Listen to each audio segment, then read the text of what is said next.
लगे ना मेरिया ओ मेरे माए जिन्ना सोना ना कोई होया ना कोई होना जे मैं पित्तल ते ओ सोना बाखुदा ओ मेरे माए जिन्ना सोना ना कोई होया ना कोई होना जे मैं पित्तल ते ओ सोना बाखुदा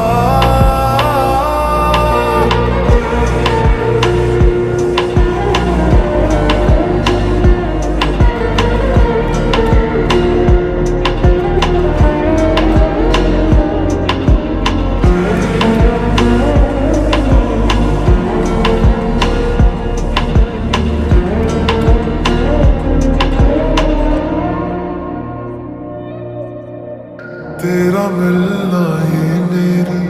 चांद रात होगी इश्क वाले रास्तों पे अपनी बात होगी अंबर में तारों की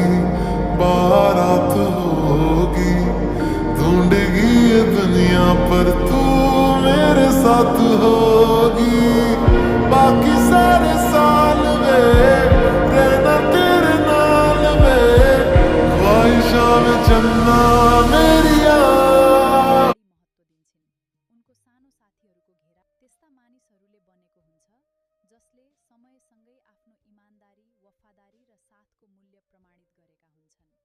किनकि उनी जान्दछिन् जीवनमा धेरै मानिसहरू हुनु ठूलो कुरा होइन, सही मानिसहरू हुनु नै सबैभन्दा ठूलो सम्पत्ति हो।